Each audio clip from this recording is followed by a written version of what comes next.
listener production. Hi, it's Holly Mitchell with you, filling in for Natarsha Belling. Welcome to the afternoon edition of The Briefing.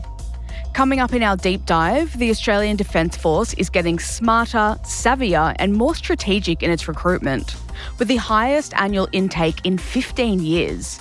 And you might be surprised by what's causing the trend. But first, let's check the afternoon headlines this Friday, the 15th of August.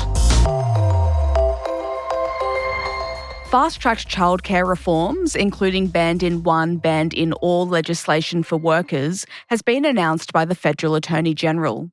Michelle Rowland met with her state and territory counterparts who unanimously agreed to introduce legislation that will prevent someone who is banned from working with children in one state or territory to work in another state or territory.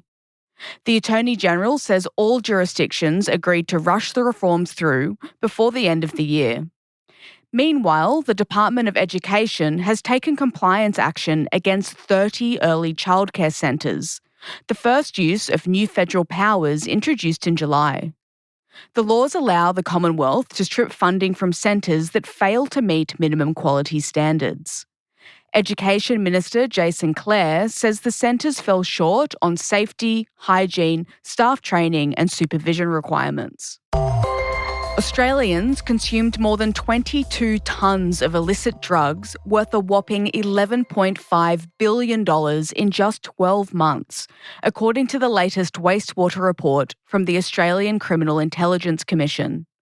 Compared to the previous year, cocaine use surged 69%, MDMA 49%, meth 21% and heroin 14%. Cannabis remained the most used illicit drug, particularly in regional areas. Alcohol use also rose while nicotine consumption fell. Authorities link the spike in drug use to organised crime quickly rebuilding supply chains after COVID-19 restrictions eased. And the Rakali or native water rat has been crowned Australia's most underrated native animal in an ABC Radio National poll for Science Week 2025.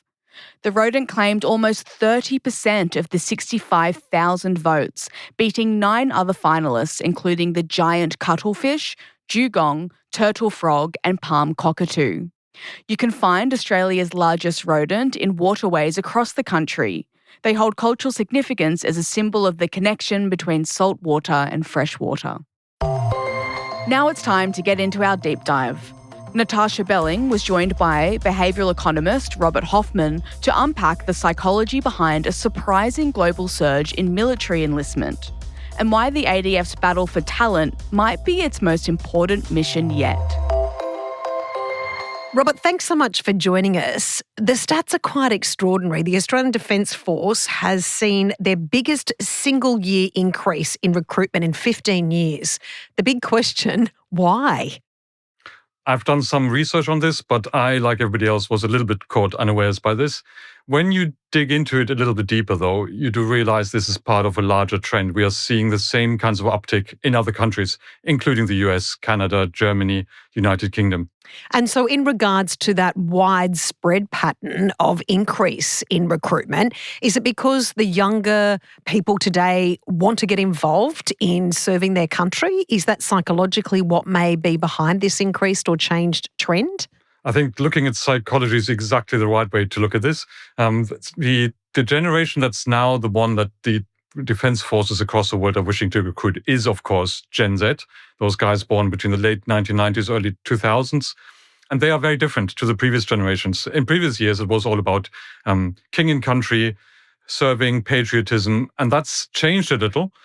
This generation is much more individualistic. They're looking for meaning. They're looking to express themselves. They're looking maybe what a job can offer them in terms of career progression, training. And if that's the case, then the defense forces have to target that particular age group and their values, essentially. Interesting talking about looking for meaning. Is that more of a bigger problem we have in our society right now, where we seem to be, through technology, connected more than ever, but we are seeing a massive increase in loneliness and also the breakdown of families and communities? Is that maybe why young people then seek a purpose out in enlisting for the Defence Force? It may be. Of course, this generation did grow up with social media. That's completely new.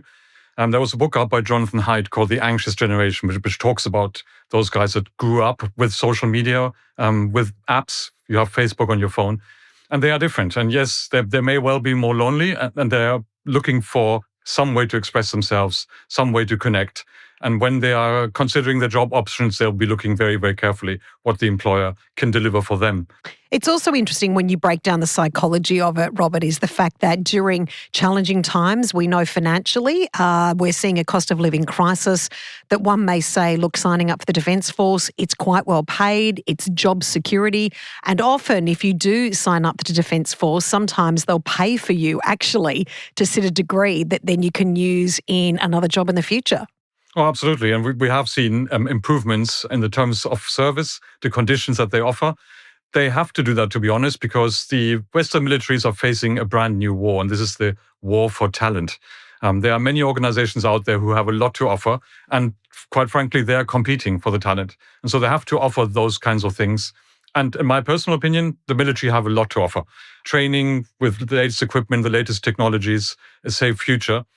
On the other hand, though, we mustn't forget that this uptick is only a year old. So the cost of living crisis is a little bit older than that, so it's probably unlikely to explain what we're seeing here. I would put my money on what they've done in terms of advertising, what we talked about earlier on, probably around targeting Gen Z and targeting their specific values and interests. Interesting you mentioned that, Robert, because we know with the ADF in particular, they've been very smart, very savvy in their targeted advertising, especially through TikTok. And we know there is a whole generation of young people also that love gaming. They love playing a lot of those games that are involved in some circumstances in a war-like scenario. Absolutely. And I had to look TikTok up, being a slightly older generation. But it's also true that ADF actually have their own video games, so they know exactly what we're doing. In terms of war fighting, yes, some of those are actually fighting simulators. But of course, going back to Gen Z, they may not be all that interested in war fighting. They're also a generation where mental health issues are maybe more strongly developed than other generations. And war fighting may be the kind of thing that puts them off rather than attracts them. So that messaging has to be quite careful and really focus on what you can learn on the job and how you can express yourself in the activities that actually develop you in your personality. So is it more about, for that generation, not actually literally enlisting to fight for your country, but more about the incredible skills you can actually acquire through joining the ADF? That's my hypothesis. And of course, we know that the roles of Western militaries have changed massively over the years. Now it's a lot of humanitarian service, disaster relief, peacekeeping, and those things appeal to Gen Z much more than probably brute war fighting. In regards to the old school, which you may say, the generation of their parents were in Vietnam, their grandparents fought in World War II, we as a generation had still a very, very solid connection to the horrors of war. Do you think also, I know we've seen many servicemen and women serve in Afghanistan and Iraq and in modern warfare, but do you think that loss of connection from previous generations does have an impact on what they're actually going into? Because we know that certainly with World War I, a lot of young people that signed up thought it was a bit of a holiday. They had no idea of the horrors of what they were going to encounter. And war nowadays is on 24-hour news channels. People can see exactly what it looks like. The drone footage we've all seen from the Ukraine. It's very, very different. We had two public inquiries, one into veteran suicide and one into Afghanistan. Those things are in the news. Young people will be partially aware of those, so they will play their part. So that's why I don't think we can really look at patriotism or service as the main driver for this uptick that we've seen very recently. It's probably other underlying reasons that we talked about earlier. Is there a silver lining here too, Robert? I mean, this is really, really smart to do this, especially if you do sign up. And as you said before, you're actually having the opportunity to massively increase your skill set and also the possibilities we mentioned before about further studies. Oh, absolutely. And subsidizing education has been a driver in many, many militaries. That's something many of them actually offer. Young people want to get ahead, but of course the problem is once you train them in something like the ADF, that training is very, very expensive. They become way more attractive to other organizations. So it's not just about recruitment, it's also about retention. And the ADF has done a lot of work around that as well, which I think is great. What's the retention rate now, Robert, with if they've got this stellar lineup of talent, and as you said, the war is about great talent right now, what's their retention like? I don't know the actual numbers. I'm more of a Hoffman who looks at the underlying factors. But my understanding is it has improved significantly. But there's been a lot of work going both into recruitment and into retention. And that was that piece around the terms and conditions of service. And I think that's worked for the ADF. We really appreciate your analysis and thoughts on this, Robert. It's a good news story. It is. And sometimes good news is exactly what it is. It's just good news. So well done to the ADF. That was Professor Robert Hoffman.